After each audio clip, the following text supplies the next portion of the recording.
Hello नमस्कार दोस्तों, welcome to Manraj classes. आज की डेट है 5 जुलाई 2022। तो देख लेते हैं कौन कौन से करंट अफेयर हम डिस्कस करने जा रहे हैं। पहला हमारा आर्टिकल होगा रंपा रिबेलियन के बारे में, जिसे हम दूसरा नाम देते हैं मन्यम रिबेलियन। दूसरा काई चटनी। तीसरा ऑपरेशन नार्को। चौथा नाडा प्रभु कैंप गौड़ा। और पांचवा आपका होगा कैपस्टोन प्रोजेक्ट के बारे में। तो चलिए डिस्कशन स्टार्ट करते हैं।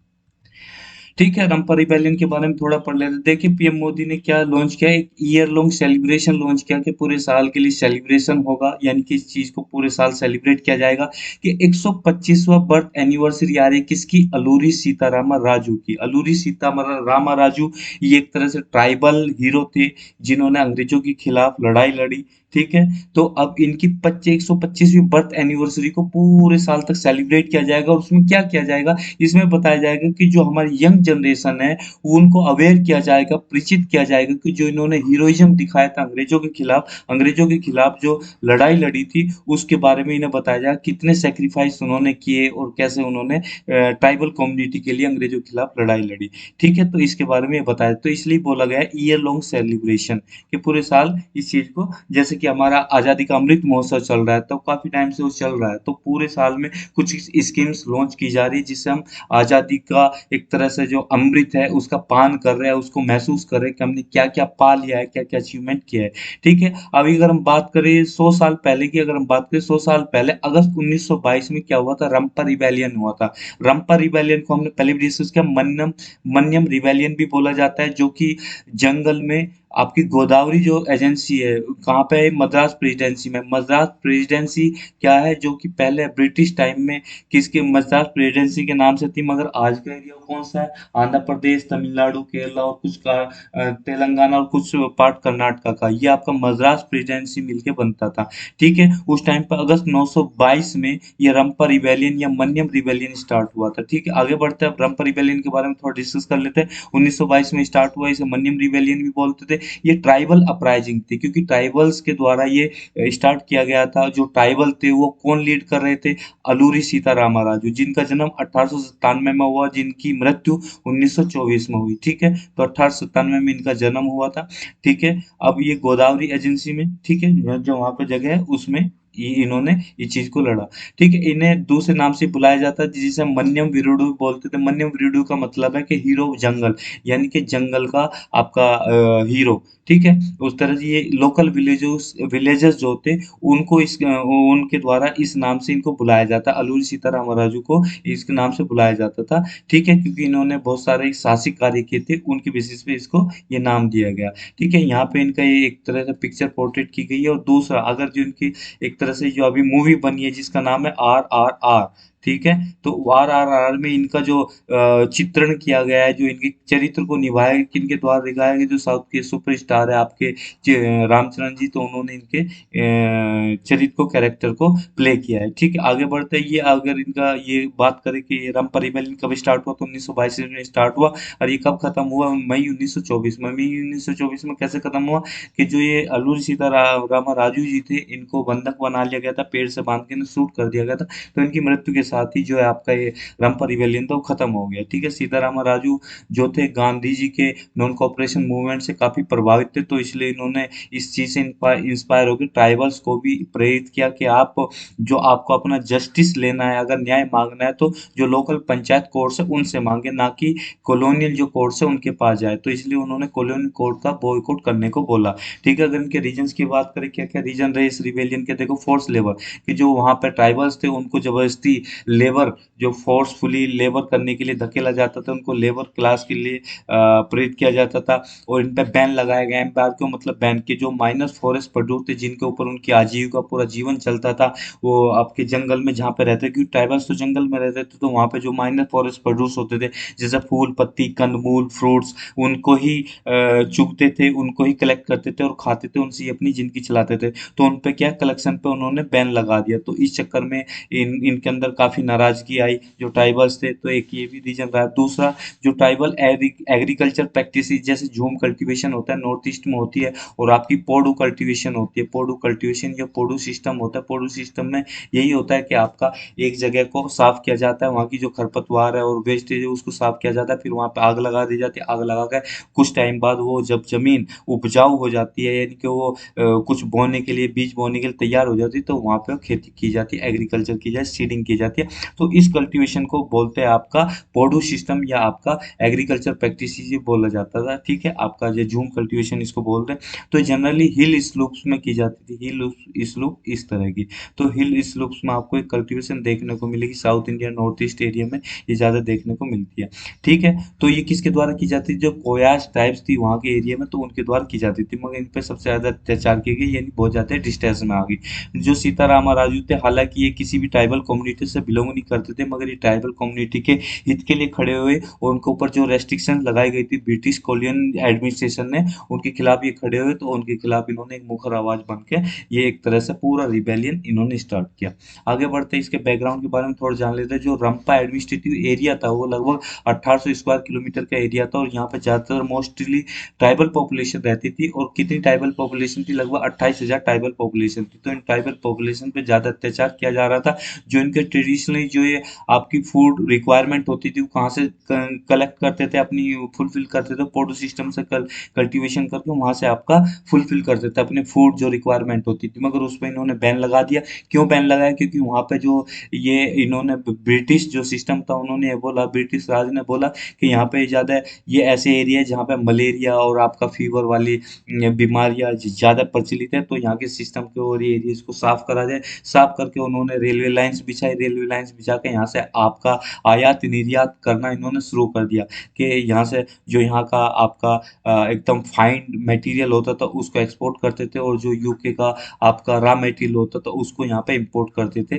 ठीक है, तो इस तरह से इन्होंने आयात निर्यात करके यहाँ के जंगलों को साफ किया, और काफ़ी डिस्ट्रक्शन किया यहाँ के जंगलों का, तो जिससे कि जो ट्राइबल्स पॉपुलेशन थी वो एक तरह से, जो ट्राइबल डिवेलपर थे वो निष्कासित हो गए उस जगह। तो यहाँ पे उनकी इकोनॉमिक जो लैंड की एक्टिविटी थी, इकोनॉमिक यूजफुलनेस थी, उसको इन्होंने एनकैश करने के लिए उनको जो फॉरेस्ट डिवेलपर थे उनको आपका दरकिनार कर दिया। इस वजह से उनमें काफ़ी नाराज़गी आई। ठीक है, जो उनके ट्रेडिशनल कल्टीवेशन मेथड थे उन वो ख़त्म होते चले गए। इस वजह से भी उनको क्या हुआ, उनके अधिकार नहीं मिल पाए। तो यहाँ पे आप पिक्चर देख रहे हो, यहाँ पे जो ट्राइबल्स थे ये एरिया को साफ कर रहे हैं, यहाँ पे जो जमीन है उसको साफ कर रहे हैं, फिर वहाँ पे आग लगा रहे हैं ताकि इसको उपजाऊ बना सके। उपजाऊ बनाने के बाद जब इस पे कल्टीवेशन की, जैसे आपके हिली एरिया में आपका ये स्लोप्स पर कल्टीवेशन की जा रही है, तो इसको ही बोलता है पोडू सिस्टम। ठीक है, अब इस रिवोट के बारे में थोड़ा सा और पढ़ लेते हैं। जो ब्रिटिश टाइम का लीगल सिस्टम था वो ज़्यादातर मुट्टादार उन्हें बोलते, जो आपके स्टेट्स के जो आपके मालिक होते थे, लैंडलॉर्ड होते, मर्चेंट होते थे, उनको ही सपोर्ट करता था, गरीबों को सपोर्ट नहीं करता था। तो इस वजह से उनमें ट्राइबल्स में नाराजगी बढ़ी। इस वजह से क्या हुआ, इससे पहले भी 1879 में क्या रंपा रिबेलियन स्टार्ट हो चुका था, मगर दोबारा स्टार्ट हुआ।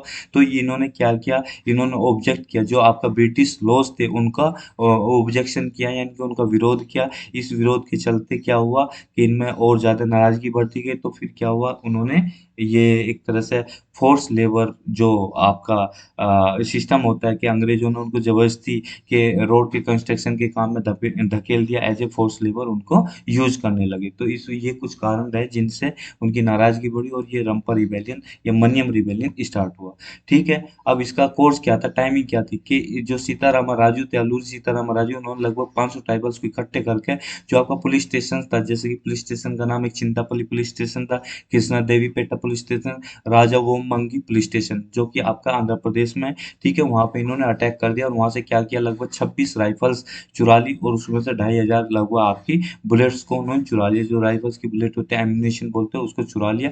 इस वजह से एक तरह से इसका शुरुआत हो गई। तो 1924 में इनको पकड़ लिया गया, पेड़ से बांध के इनको शूट कर दिया गया। तो यहाँ पे इनका जो रिबेलियन था वो आपका खत्म हो जाता है।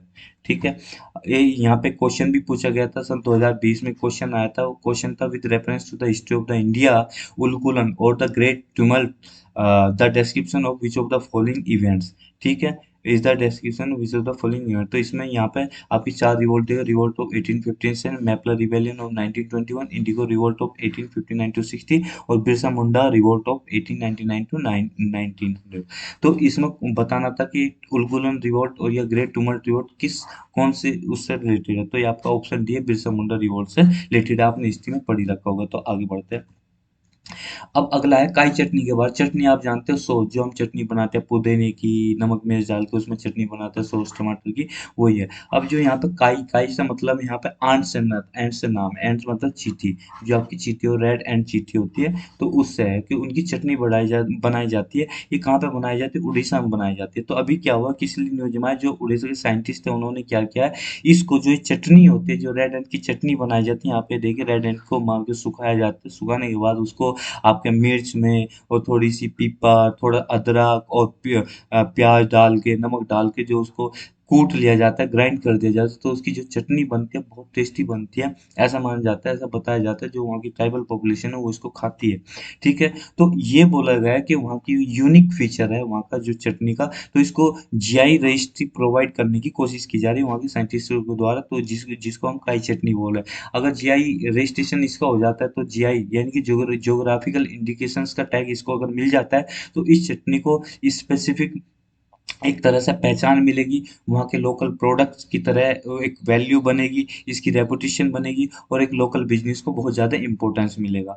ठीक है। अब अगर हम बात करें कि भाई और कौन कौन से उसको वहाँ के जो लोकल इस तरह का फीचर है, कोई डिशेज है उसको क्या जीआई टैग मिल चुका है 2019 में। उड़ीसा की जो वहाँ का उड़ीसा का रसगुल्ला था, उसको जीआई टैग मिल चुका है 2019 में। ठीक है। यहाँ पे बताएगा। अब बात आती है कि भाई ये कैसे जो रेड एंट होती है कैसे अपना घोंसला बनाती है। देखिए यहाँ पे इसका घोंसला दिखाया, नेस्ट दिखाया गया है। ठीक है। रेड एंट का, रेड एंट इस तरह से घोंसला बनाती है। इसको वीवर एंट्स भी बोलते हैं। वीवर एंट्स की घोंसला इस तरह से आपकी सिल देती है, बना देती है कि इसमें पानी पार नहीं हो पाता, और जब तेज हवाएं चलती है वो इसको तोड़ नहीं पाती, इसको ब्रेक नहीं कर पाती। यानी कि तेज हवा विंड का जो फोर्स होता है उसको ये विदस्टैंड कर लेती है। ठीक है। तो हम आगे बढ़ते हैं। काई चटनी जो प्रिपेयर की जाती है वीवर एंट्स के द्वारा, उनकी एंट्स को मार के प्रिपेयर की जाती है। पॉपुलर डिश है मयूरभंज डिस्ट्रिक्ट में, यानी कि उड़ीसा में। जो वहाँ की ट्राइबल पॉपुलेशन है वो मयूरभंज डिस्ट्रिक्ट में, ट्राइबल पॉपुलेशन जो उड़ीसा की है, वो इसको बनाती तैयार करती है। ये क्या है, लीफी नेस्ट में आपका ये अपना घोंसला बनाती है। जो लीफी नेस्ट का घोंसला बनाती है, तो उसको तोड़कर, उस घोंसले को तोड़कर वहां से उस एंट्स को निकाला जाता है, चींटी को निकाला जाता है जो बिल्कुल रेड रहती है। उनको एक बकेट में डाल लिया जाता है, पानी से भरी बकेट में डाल लिया जाता है, उनको साफ सफाई कर दी जाती है। जो उसमें गंदगी लगी होती है वो साफ हो जाती है, उनको सेपरेशन कर लिया जाता है। जो उसमें डेब्रिस या गंदे पत्ते या और भी चीज लगी होती है, तो उसको साफ करके उन रेड एंड को सुखा लिया जाता है। सुखा के उसको मिक्स कर दिया जाता है। हरी मिर्च, काली मिर्च, अदरक और आपका क्या नाम, और लहसुन जो आपका गार्लिक्स होता है और आपका जिंजर होता है, उसके साथ उसको ग्राइंड करके बनाया जाता है। तो ये बहुत टेस्टी बनती है।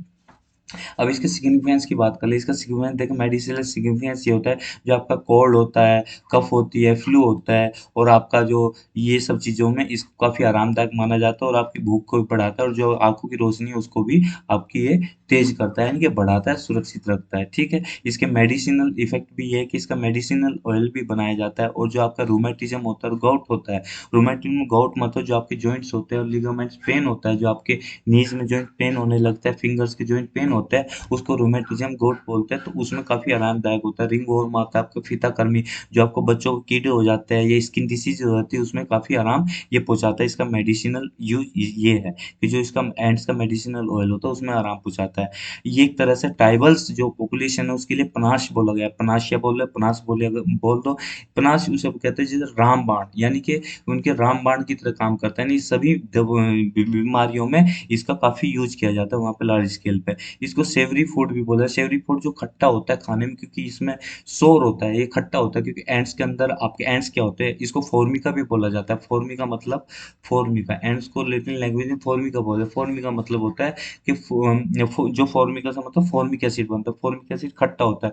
तो सेवरी मतलब खट्टा फूड, यानी खाने में जो खट्टा लगे। तो अब ये विटामिन में भी रिच होता है, वो प्रोटीन इसके अंदर होते हैं, कैल्शियम होता है, जिंक होता है, विटामिन बी 12 होता है, आयरन होता है, मैग्नीशियम होता है, है, पोटेशियम, सोडियम, कॉपर, फाइबर और 18 एमिनो एसिड्स भी इसके अंदर पाए जाते हैं। देखिए जब इतनी सारी चीज़ें तो कितना हेल्दी हुआ ये, तो इससे आपका इम्यून सिस्टम बूस्ट होता है और काफ़ी डिसीज़ को बहुत दूर रखता है, ठीक है? आगे बढ़ते हैं। अब जो काई का मतलब मैंने पिछली स्लाइड में बताया था, रेड वीवर एंट, यानी कि एंट जो आपकी चींटी होती है, उनको रेड वीवर एंट भी बोला जाता है। साइंटिफिकली इनका नाम ओकोफाइला स्मार्गडिना बोला जाता है। ओकोफाइला स्मार्गडिना इनको बोला जाता है। ये बहुत प्रचुर मात्रा में, काफ़ी पॉपुलेशन में पाई जाती है मयूरभंज डिस्ट्रिक्ट में, जो कि आपका कहाँ पे है? ये उड़ीसा के जो मयूरभंज डिस्ट्रिक्ट है वहाँ पे मिलती है, ठीक है। अब इसकी अपना घोंसला बनाती है, पत्तियों का घोंसला बनाती है, जो इस पेड़ पे रहती है उन्हीं की पत्तियों का घोंसला बनाती है। जो इसका घोंसला होता है, अभी मैंने पिछली स्लाइड में बताया, आपका हवाओं का ये वार जो है, जो हवाओं की मार होती है, उसको भी विद स्टैंड कर लेता है, सह लेता है, यानी कि उनका घोंसला टूटता नहीं है और पानी भी उसके अंदर नहीं घुस सकता। इस तरह का ये घोंसला बनाती है, ठीक है। और ये किस पे जिंदा रहती है? चींटी जिंदा रहती है, इंसेक्ट्स को, कीड़ों को खाती है, इनवर्टिब्रेट्स को खाती है, ठीक है। और क्याज, जो क्याज है यानी कि रेड एंड चीटीज है, इनको बायो कंट्रोल एजेंट भी बोलते हैं, यानी कि और आलतू फालतू चीड़ों को खाती है। तो इस तरह से बायोलॉजिकल कंट्रोल भी ये बना के रखती है, ठीक है। यहाँ पे आप पिक्चर में देख रहे होंगे, ये रेड एंट को हमने सुखा लिया मार के, ठीक है। ये आपका पुदीना, वो धनिया हो गया, ग्रीन धनिया, ये आपका लहसुन हो गया, गार्लिक हो गया, ये आपका सॉल्ट हो गया, ये आपकी ग्रीन चिली हो गई, ठीक है। इस तरह से सबको पीस के मिक्स करके बना लिया जाता है। अभी इसको कोशिश यही की जाए साइंटिस्टों को, अगर इसको जीआई टैग मिल जाता है तो इसको अच्छी तरह से स्टैंडर्डाइज फॉर्म में इसको फॉर्म किया जा सके, स्ट्रक्चर इसके स्टैंडर्ड बनाया जा सके फॉर्मेशन के, ताकि इसको लार्ज स्केल पे हम एक पहचान बना सकें, ठीक है। यही है, आगे बढ़ते हैं। अब जीआई टैग की बात कर ले। जीआई टैग होता क्या है? देखिए जीआई टैग ये होता है कि कोई भी चीज़ किसी जगह की, किसी पर्टिकुलर कोई चीज़ वहीं की फेमस है, जैसे कि बंगाल का बंगाली रसगुल्ला है तो वहाँ के लिए पर्टिकुलर फेमस है। अब बंगाली रसगुल्ला बंगाल में बिकने लगे, कहने लगे बंगाली रसगुल्ला बंगाल से हमने बंगाल का बनाया, तो वो पर्टिकुलर टेस्ट नहीं आ पाएगा, यानी कि वो पर्टिकुलर वहाँ का ही फेमस है। अब उसको जैसे आसाम की चाय होती है, आसाम की चाय होती है, तो आसाम की चाय को आपका वो मिला हुआ है, ठीक है। कांधामल आपकी हल्दी होती है, कांधामल डिस्ट्रिक्ट की जो कांधामल हल्दी होती है, तो जीआई टैग उसको मिला हुआ है। ये पर्टिकुलरली वहाँ की फेमस है। अगर दिल्ली की आपकी हल्दी को कांधामल हल्दी फेमस वो कह के बेचने लगे, तो एक तरह से क्राइम हो जाएगा, क्योंकि जीआई टैग जो मिला हुआ है आपकी उड़ीसा की कांधामल हल्दी को ही मिला हुआ है, ठीक है। क्योंकि वो वहाँ का जो उसका वो फ्लेवर होता है और जो उसकी मेडिसिनल प्रॉपर्टी होती है, वो पर्टिकुलरली वहाँ की हल्दी में मिलेगी, वहाँ की आपकी उसमें मिलेगी, टर्मेरिक में मिलेगी। तो इसलिए किसी पर्टिकुलर जगह की जो चीज़ होती है वो पर्टिकुलरली वहीं के लिए फेमस होती है। तो कोई भी और प्रोड्यूसर उसको दूसरा नाम टैग लगा के उसको बेच नहीं सकता। तो इसलिए इस लाइन में बोला गया, no other producer can misuse the name to market similar product. इससे क्या फायदा होता है? क्योंकि जो कंज्यूमर्स होते हैं उनके साथ धोखाधड़ी नहीं होती, उनको आराम मिलता है और धोखा नहीं मिलता, उनको सही टाइम पे सही प्राइस पे चीज़ें मिल जाती है। जीआई टैग लगने से प्रोडक्ट को क्या होता है कि अनऑथराइज्ड जो यूज होता है वो रुक जाता है, अनऑथराइज्ड यूज होता है, इलीगल यूज नहीं हो पाता। इससे एक्सपोर्ट में काफ़ी फायदा देखने को मिलता है, क्योंकि किसी चीज़ को जीआई टैग मिल गया तो उसकी मांग बढ़ जाएगी, डिमांड बढ़ जाएगी। डिमांड बढ़ने से क्या होगा? उसका एक्सपोर्ट बढ़ जाएगा, यानी कि डिमांड बढ़ने से उस चीज़ को एक्सपोर्ट किया जा सकता है, दूसरी कंट्रीज में बेचा जा सकता है, जिससे कि ओवरऑल लोकल बिजनेस को बहुत ज़्यादा फायदा मिलेगा, यानी कि ओवरऑल हमारी कंट्री की इकोनॉमी में ग्रोथ देखने को मिलेगी। इसको लीगल प्रोटेक्शन प्रोवाइड हो जाती है डब्ल्यूटीओ की वो तरफ से, ठीक है। आगे बढ़ते हैं, काइसेटिंग की ज्योग्राफिकल इंडिकेशन स्टेटस की तरफ बात कर लेते हैं। जो इसका ज्योग्राफिकल इंडिकेशन है वो यूज किया जाएगा कि जो आपके गुड्स है उनको स्पेशल कैरेक्टरिस्टिक होती है, उनको आइडेंटिफाई करने में इसका यूज किया जाता है। क्योंकि जीआई टैग मिल गया, इसका मतलब उसमें कोई स्पेसिफिक कैरेक्टरिस्टिक है। अगर किसी चीज़ को जियोग्राफिकल इंडिकेशन टैग मिला हो, तो इसका मतलब ये उस प्रोडक्ट में वो जहाँ का प्रोडक्ट है उसमें कोई स्पेशल प्रॉपर्टी है।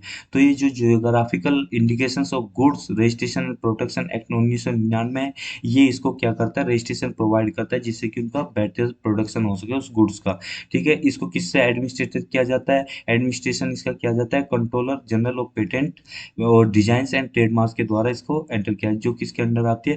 Registrar of general geographical indications के अंडर आती है, ठीक है। आगे बढ़ते हैं, जियोग्राफिकल इंडिकेशन रजिस्ट्री जो है कहाँ पे लोकेटेड है? चेन्नई में लोकेटेड है। चेन्नई मतलब कहाँ पे? तमिलनाडु में। ठीक है, रजिस्ट्रेशन जो होता है ज्योग्राफिकल इंडिकेशन का, वो कब तक वैलिड रहता है, 10 साल के लिए वैलिड रहता है। जब एक्सपायर हो जाता है तो अगले 10 साल के लिए इसको फिर से रिन्यू कराया जाता है। और इसको ये पार्ट बोला जाता है कि इसका डब्ल्यूटीओ का जो आपका ट्रिप्स है, यानी कि trade related aspect of intellectual property right है, क्योंकि आपके इंटेलेक्चुअल प्रॉपर्टी राइट जिस कंट्री को प्राप्त होता है, उसको अगर वायलेशन होता है तो आप इसको डब्ल्यू ट्रेड ऑर्गेनाइजेशन में लेके जा सकते हैं। और कुछ रिसेंट एग्जांपल जो अभी जिनको जीआई टैग मिला है, जुडीमा वाइन राइस जो कि आसाम के, उसको जीआई टैग मिला है, पर्टिकुलरली आसाम के में ही फेमस है। तिरुवट्टिला केरला में है। डिंडीगुल लोक जो ताले होते हैं डिंडीगुल के फेमस है। कन कनडंगी साड़ी जो तमिलनाडु की फेमस है। ठीक है, ये सब टैग आपके इन प्रोडक्ट को मिले हुए, जीआई टैग मिला हुआ है। ठीक है, आगे बढ़ते हैं। अगला आर्टिकल ऑपरेशन नार्कोस के बारे में। ऑपरेशन नार्को देखो अभी क्या हुआ है, जो ऑपरेशन नार्कोस के थ्रू हमने 7.4 करोड़ के जो आपके नशीले पदार्थ होते हैं, ये नार्कोटिक डिपार्टमेंट ने नशीले पदार्थों को पकड़ा है। वो किसकी मदद से पकड़ा गया है, जो आपकी प्रोटेक्शन फोर्स है। कौन सी फोर्स, रेलवे प्रोटेक्शन फोर्स। उसने नार्कोटिक्स प्रोडक्ट्स को, जिनकी वैल्यू लगभग 7.4 करोड़ है, यानी लगभग 7.5 करोड़ है, उनको पकड़ा है रेलवे से। रेलवे में यानी कि वो क्या नाम, सर्च ऑपरेशन चला के, किसके अंडर, ऑपरेशन नार्कोस के अंडर। ठीक है, अब ऑपरेशन नार्कोस क्या है, इसको हम पढ़ते हैं। ऑपरेशन नार्कोस एक तरह से एक month long pan India drive है। पैन इंडिया ड्राइव मतलब पूरे इंडिया के अंदर ही चलाई गई, जो पूरा हमारा रेलवे नेटवर्क है उसके अंदर ऑपरेशन नार्कोस चलाया गया। इसके अंदर जो आपकी नार्कोटिक्स प्रोडक्ट की स्मगलिंग होती है रेल के थ्रू, वो क्या नाम, हमने उनको पकड़ा। जो भी आदमी इस तरह की कोई इलीगल एक्टिविटी में संलिप्त था, उनको हमने पकड़ा। धर दबोचा किसकी मदद से, आपका ये आपका पकड़ा गया नेशनल नार्को कंट्रोल ब्यूरो और रेलवे प्रोटेक्शन फोर्स और लॉ एनफोर्समेंट एजेंसी जो होती है आपकी पुलिस की, उनके द्वारा हमने ब्लैक स्पॉट्स को पहचाना, जहाँ जहाँ ये तस्करी हो सकती है, कौन कौन से एरिया में ज़्यादा होती है, उन ब्लैक स्पॉट्स की पहचान करके हमने वहाँ पे जो टारगेटेड ड्रग पैडलर्स से उनको हमने धर दबोचा है। ठीक है, तो लगभग इतने 7.5 करोड़ की हमने प्रॉपर्टी को धर दबोचा है। तो ये बहुत बड़ी अचीवमेंट है आपके ये आरपीएफ की। ठीक है, इसके बारे में थोड़ा सा और जान लेते हैं। रेलवे प्रोटेक्शन फोर्स क्या है, क्योंकि अगर डायरेक्टली इनडायरेक्टली क्वेश्चन पूछ लेंगे तो आपको पता होना चाहिए। ये आरपीएफ जो आपकी आर्म फोर्स है, आर्म फोर्स यानी रेलवे प्रोटेक्शन फोर्स है, रेलवे की प्रोटेक्शन के लिए। मगर पहले ऐसा नहीं था, ये एक तरह सिक्योरिटी फोर्स थी जो रेलवे के अंडर आती है। अभी तो ऐसा है, रेलवे के अंडर आती है। मगर जब आपकी ब्रिटिश टाइम के टाइम पे, ब्रिटिश इरा के टाइम पे 1882 में जो भी रेलवे डिपार्टमेंट था, हर एक रेलवे डिपार्टमेंट, हर एक जोन ने अपनी अपनी प्रोटेक्शन फोर्स बनाई हुई थी। यहाँ पे एक कॉमन प्रोटेक्शन फोर्स नहीं थी, हर एक ने अपनी प्रोटेक्शन फोर्स बनाई थी। जो रेलवे कंपनी थी, जितनी भी रेलवे प्राइवेट और गवर्नमेंट है, उसने अपनी अपनी गार्ड करने के लिए एक प्रोटेक्शन फोर्स बनाई हुई थी रेलवे प्रॉपर्टी की प्रोटेक्शन के लिए। मगर अभी क्या हुआ, 1952 में एक पार्लियामेंट का एनेक्टमेंट हुआ, जिससे स्टेचुरी फोर्स इसे डिक्लेयर कर दिया गया 1957 में, 52 में, 57 में। फिर उसके बाद आर्म फोर्स, जो ये आर्म फोर्स थी, इसको arm force union of India 1985 में डिक्लेयर कर दिया गया। उसके बाद ये क्या बन गई, आरपीएफ बन गई, कॉमन फोर्स बन गई, जो पूरी रेलवे की जो सेफ्टी की ध्यान रखती है। ठीक है, इसकी रेस्पॉन्सिबिलिटी रेलवे की सेफ्टी करना। ठीक है, अगला आर्टिकल हमारा नाडा प्रभु केम्पे गौड़ा के बारे में है। देखिए अभी ब्रॉन्ज का स्टेचू खड़ा किया गया है, किसका, नाडा प्रभु केम्पे गौड़ा का। ये कहाँ पे है, आपके कर्नाटक, यानी कि बेंगलुरु, यानी कि कहाँ पे है, केम्पे गौड़ा इंटरनेशनल एयरपोर्ट है जो कि बेंगलुरु में है। उसके प्रीमाइसिस में, उसके कैंपस में ये आपकी ब्रॉन्ज की स्टेचू को अनवील किया गया, यानी कि उसका अनावरण किया गया। ठीक है, यानी कि कहाँ पे, केम्पेगौड़ा इंटरनेशनल एयरपोर्ट जो कि कर्नाटक बेंगलुरु में है। ठीक है, ये ब्रॉन्ज की स्टेचू है, क्वेश्चन पूछा जा सकता है डायरेक्टली इनडायरेक्टली। ठीक है, अब नाडा प्रभु केम्पेगौड़ा के बारे में जान लेते हैं। ये 16वीं सेंचुरी का आपके चीफ्टेंस है। चीफ्टेंस मतलब चीफ होते थे, किसी कबीले के सरदार जी ने बोलते हैं। ये विजयनगर एम्पायर 16वीं शताब्दी में, आप जानते हो कि विजयनगर एम्पायर थी। विजयनगर एम्पायर में ये चीफ थे, कबीले के सरदार थे, जिन्हें बेंगलुरु का आपका इस संस्थापक भी माना जाता है। ठीक है, इन्होंने क्या आइडिया दिया कि नई सिटी को स्टैब्लिश करने का, यानी कि बेंगलुरु को स्टैब्लिश करने का आइडिया दिया। कब इनको ये आइडिया आया, ये अपने मिनिस्टर्स के साथ हंटिंग कर रहे थे। हंटिंग करते करते इन्हें ये आइडिया आया कि वो हम इसे मतलब एक नई सिटी बनाएंगे, जिन्होंने 4 पिलर भी खड़े किए सिटी के चारों तरफ। ठीक है, तब ये इन्होंने सिटी की स्थापना की। केम्पेगौड़ा जो है, उन्होंने लगभग 1000 लेक्स की स्थापना की सिटी में। ठीक है, किस किस चीज़ का ध्यान रखते हुए, उस सिटी का ड्रिंकिंग की और एग्रीकल्चर की नीड का ध्यान रखते हुए इन्होंने 1000 लीग्स की भी स्थापना की। ठीक है, ये डोमिनेंट जो थे ये आपकी कम्युनिटी से आते थे। किसकी? एग्रीकल्चर, जो वो कलिंगा कम्युनिटी थी जो साउथ कर्नाटक की थी, वहां से बिलोंग करते थे। ठीक है, आगे बढ़ते हैं। अगला आर्टिकल बहुत ही इंपॉर्टेंट आर्टिकल है कैपस्टोन प्रोजेक्ट के बारे में। कैपस्टोन प्रोजेक्ट किसका है? नासा का कैपस्टोन प्रोजेक्ट है। इसने अभी नासा ने लॉन्च किया है इस प्रोजेक्ट को। इसका वेट लगभग 25 kg है और 21 साइज का है। माइक्रोवेव ओवन साइज का है, जिसका नाम क्यूबसैट, आपकी जो क्यूबसैट साइज की सैटेलाइट्स को ऊपर लेके जाता है। ठीक है, कैप्स्टोन प्रोजेक्ट है, कैप्स्टोन जिसका नाम है। ठीक है, अब इसके बारे में जान लेते हैं ये क्या है। देखिए, इसे थोड़ा सा जानने में थोड़ी डिफिकल्टी होती है। पहले तो इसकी फुल फॉर्म जान लेते हैं। फुल फॉर्म में इसकी सिस lunar autonomous positioning system technology operation and navigation experiment.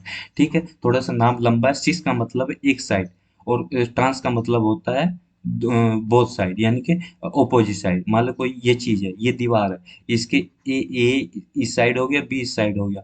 और अगर हम तो बात करें, ये होगी ट्रांसपोजिशन, ए और बी होगी ट्रांसपोजिशन। सिस की बात करें कि अगर ए साइड ही कोई चीज रखी है तो सिस पोजिशन, यानी कि कोई दो चीज ए साइड रखी है तो सिस पोजिशन होगी। तो कहने का मतलब एक ही साइड कोई चीज है तो सिस पोजिशन। या लूनर से मतलब, लूनर का मतलब होता है यहाँ पे आपका मून। ठीक है, तो मून से मतलब है, यानी कि मून की एक ही साइड।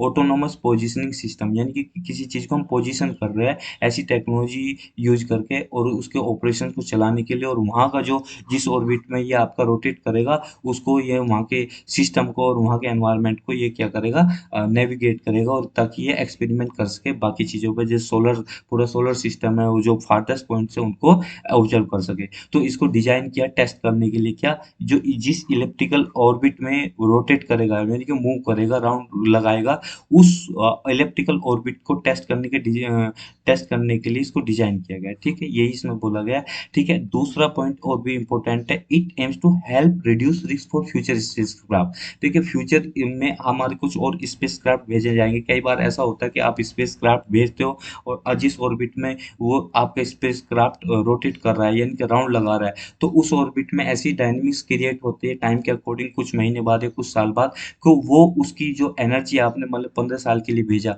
और उसकी एनर्जी 15 साल के लिए आपने कंजर्व की, मगर आपका पता लगा ऐसी डायनेमिक्स क्रिएट होगी उस ऑर्बिट में कि उसकी एनर्जी 15 साल से पहले ही खत्म होगी, तो आपका कई हजार करोड़ का जो प्रोजेक्ट होता है वो डिस्ट्रॉय हो सकता है, उससे नुकसान पहुंच सकता है। तो अगर हमें उस ऑर्बिट की डायनेमिक्स पहले ही पता लग जाए, तो हमारी जो ये इन्वेस्टमेंट है, जो आपकी फ्यूचर की सैटेलाइट हम सेंड करेंगे, कोई भी प्रोजेक्ट हम सेंड करेंगे, लॉन्च करेंगे, वो जो हमारी इन्वेस्टमेंट होगी वो सुरक्षित रखी जा सकती है। तो हम रिस्क को बहुत हद तक रिड्यूस कर सकते हैं। तो यही है कि ये अब हम जो कैपस्टोन प्रोजेक्ट भेज रहे हैं, ये एक तरह से पहले ही टेस्टिंग कर लेगा उस ऑर्बिट की। ये एक तरह से इलेप्टिकल ऑर्बिट होगी या इलोंगेटेड ऑर्बिट। देखिए, इलेप्टिकल ऑर्बिट ऐसी होती है, ठीक है, कि आपकी पूरी तरह सर्कुलर नहीं, मगर ये इलेप्टिकल शेप में होगी, मगर इलोंगेटेड होगी, मतलब बहुत लंबी होगी, फैली हुई होगी। देखो, ये लंबी बन गई है।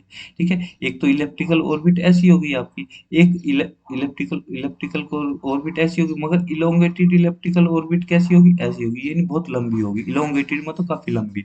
तो यही बोला गया है। कुछ कुछ टर्म आपको मिलेंगे जो समझने में दिक्कत हो सकती है, मगर कोई प्रॉब्लम नहीं, मैं समझाऊंगा।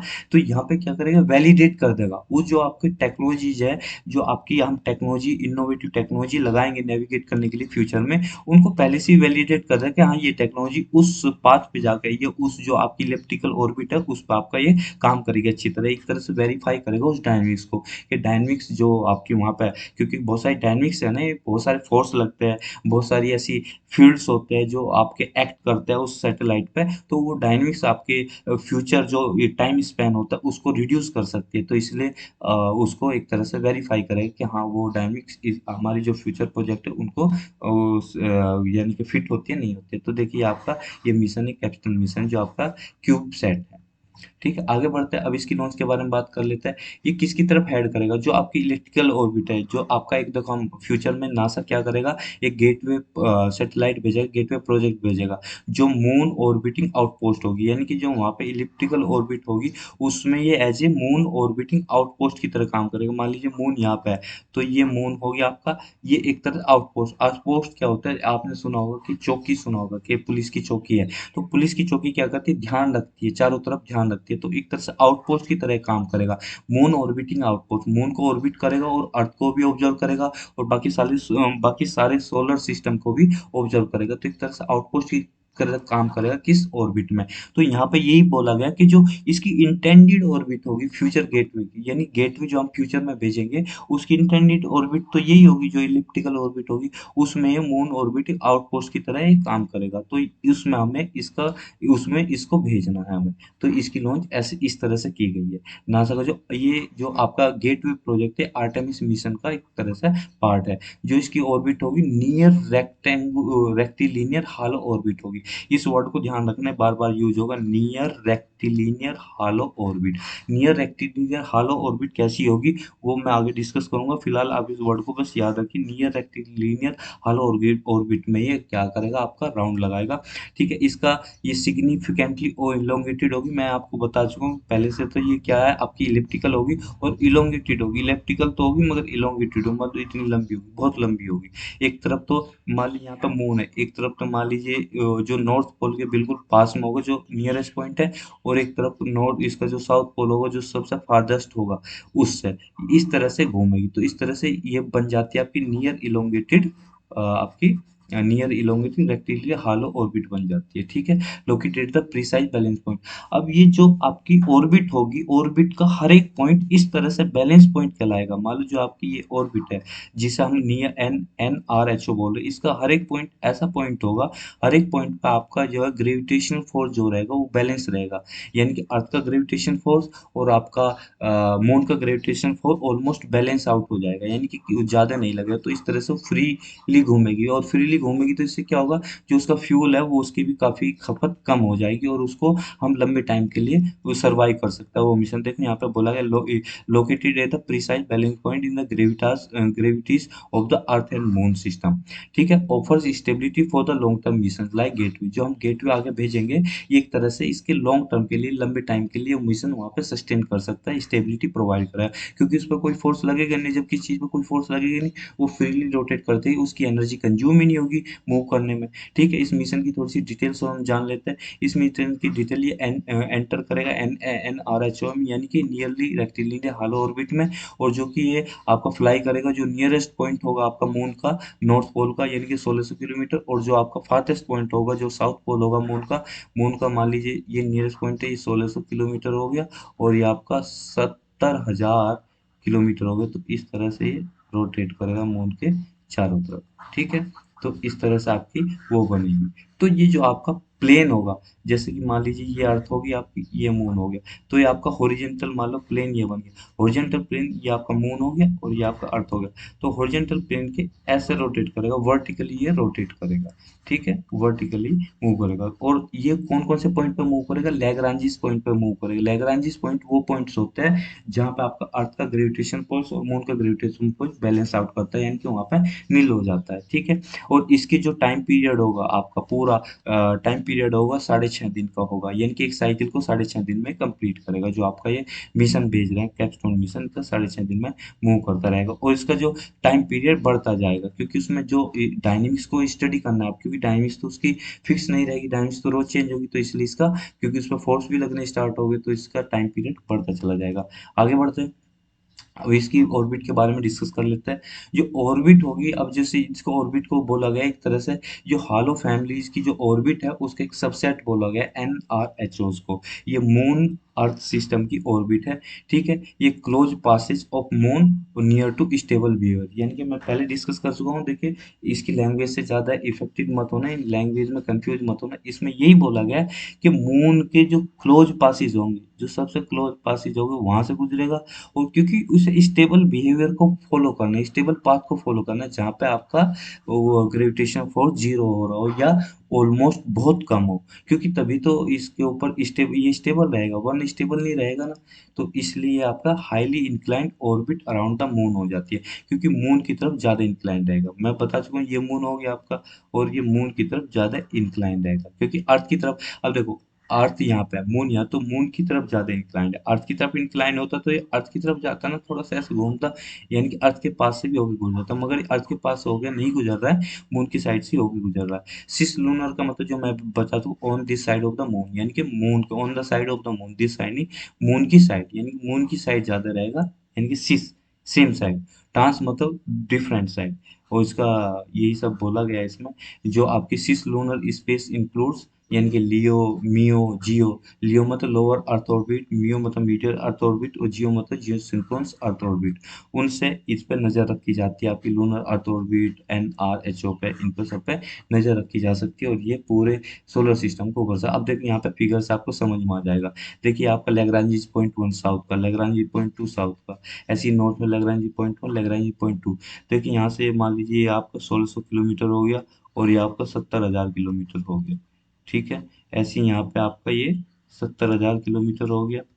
ठीक है, ये आपका 70,000 किलोमीटर हो गया, और ये पॉइंट आपका 1600 किलोमीटर हो गया। तो ये जो पॉइंट्स आपके हो जाते हैं, तो ये नियरेस्ट पॉइंट से और फारदेस्ट पॉइंट से होकर गुजरेगा। क्योंकि ऐसा कब गुजर रहा है, तभी गुजरेगा जब आपका ये मान लो स्टेबल रहेगा, यानी कि ये वही पाथ फॉलो करेगा, जो आपका कैप्स्टोन प्रोजेक्ट है वही पाथ फॉलो करेगा, जहाँ पे इसके उसको वो मिल रहा है, क्या नाम, जो ग्रेविटेशनल फोर्स का जो नेट है, वो मिनिमम मिल रहा है या जीरो मिल रहा है, उन्हीं पाथ को फॉलो कर रहा है। तो ये आपका, देखिए ये अर्थ होगी, अर्थ की ये वाली होगी लियो, यानी लोअर अर्थ ऑर्बिट, ये आपकी होगी जियो, जियो अर्थ ऑर्बिट। ठीक है, यहाँ से इस पे, इसके पाथ पे पूरी उस पे नजर रखी जा सकती है, पूरे सोलर सिस्टम पे नजर रखी जा सकती है, ये इसमें बोला गया। तो ये बहुत ही ज्यादा कारगर होने वाला है। अगर हम लेग्रांजिस पॉइंट को जाने, तो 5 लेग्रांजिस पॉइंट होता है। एक तो अर्थ और मून के बीच में होता है, ये मून के बिल्कुल परपेंडिकुलर होता है, इसकी एक्सिस पे होता है। ठीक है, ये ठीक। और दूसरा इसकी जो क्या नाम ऑर्बिट होती है मून की, वो उस पर होता है लैग्रेंज पॉइंट फोर फाइव, और लैग्रेंज पॉइंट थ्री इसके परपेंडिकुलर होता है। यानी कि टू और थ्री, वन तो एक दूसरे एक ही एक्सिस पर होता है। मून और अर्थ के बीच में आपका Lagrange point one, two earth के मून के पास लैग्रेंज पॉइंट टू, और अर्थ के पास लैग्रेंज पॉइंट थ्री ऑर्बिट में ही होता है। और लैग्रेंज पॉइंट फोर और फाइव ये आपके इस तरह जो ट्रायंगुलर बना रहा होता है, इसकी एक्सिस पर होते हैं। ठीक है, ये हमने जाना लैग्रेंज पॉइंट कौन से होते हैं, वो पॉइंट जहाँ पे आपका अर्थ का और मून का ग्रेविटेशन फोर्स या तो मिनिमम होगा या बैलेंस आउट हो जाता है वो, यानी कि मिनिमम लगता है सैटेलाइट पे वो। देखिए यहाँ पे आपकी जो एक्सिस दिखाई दे रही है, ये आपकी हो रही NRHO, यानी कि नियर रेक्टिलिनियर हॉलो ऑर्बिट। ठीक है, इस तरह से ये आपकी ऑर्बिट है। ठीक है, आगे बढ़ते हैं। यहाँ पे थोड़ा समझाया भी गया है, समझाया इस तरह से गया है कि जो आपका यहाँ एक्सेस की अगर बात करें, तो इससे क्या होगा, east to axis from the earth orbit, यानी कि अगर अर्थ ऑर्बिट को एक्सेस करने में ज़्यादा आसानी होगी NRHO से। ठीक है, ये एक तरह से सर्व करता है स्टेजिंग पॉइंट, किसके लिए, आपका जो लूनर सरफेस और डीप स्पेस डेस्टिनेशंस है, उनके लिए एक तरह से आपकी आउटपोस्ट की तरह ही काम करता है, कि यहाँ से डीप स्पेस डेस्टिनेशंस को और लूनर सरफेस को आसानी से ऑब्जर्व किया जा सकता है। ये तो पहली बात एक्सेस की होगी। दूसरी बात, अगर हम एनवायरनमेंट की बात करें, तो एनवायरनमेंट में क्या होगा, जो डीप स्पेस एनवायरनमेंट है वो बहुत ज़्यादा यूजफुल रहता है रेडिएशन टेस्टिंग के लिए, कि आपका जो रेडिएशन आता है, जो सोलर सिस्टम से रेडिएशन आता है, उसकी टेस्टिंग कर सके, कि पता लगा सके कि सोलर सिस्टम का इवोल्यूशन कैसे हुआ है। तो उसकी टेस्टिंग के लिए आपका एनवायरनमेंट इससे NRHO से, यानी कि आपका जो आपकी नियर रेक्टिलिनियर हॉलो ऑर्बिट है, वहां से आसानी से ऑब्जर्व किया जा सकता है। और एक तरह से वांटेज पॉइंट सर्व करता है ये अर्थ, सन और आपकी जो आपकी स्पेस ऑब्जर्वेशन है, डीप स्पेस ऑब्जर्वेशन है, उसके लिए एक तरह से आपका वांटेज पॉइंट, अच्छा वांटेज पॉइंट, यानी कि ऐसा पॉइंट जहाँ से कई चीज़ों पर आपकी निगाह आसानी से रखी जा सकती है, उसकी तरह भी सर्व करता है। अगर कम्युनिकेशन की बात करें, एक अच्छी तरह कम्युनिकेशन प्रोवाइड करता है अर्थ और आपका जो लूनर सरफेस है, उसके बीच में अच्छी तरह कम्युनिकेशन प्रोवाइड करता है, किस ऑर्बिट से, आपकी NRHO से। ठीक है, सरफेस ऑपरेशन, यानी कि support surface tele robotics including lunar far side. ठीक है, ये जो आपकी लूनर की फार साइड है, वहां से आपका टेली रोबोटिक्स को आसानी से कंट्रोल किया जाए, जो रोबोट्स आपके लूनर सरफेस पर हम चलाएंगे, उनको आसानी से कंट्रोल किया जाएगा। तो ये आपका बताया गया आपका कैप्स्टोन प्रोजेक्ट के बारे में। कैप्स्टोन प्रोजेक्ट यहाँ पे खत्म होता है। आई होप हमारी यहाँ पे ये भी खत्म हो जाती है। तो आज इस डिस्कशन में इतना ही। Thank you very much for this.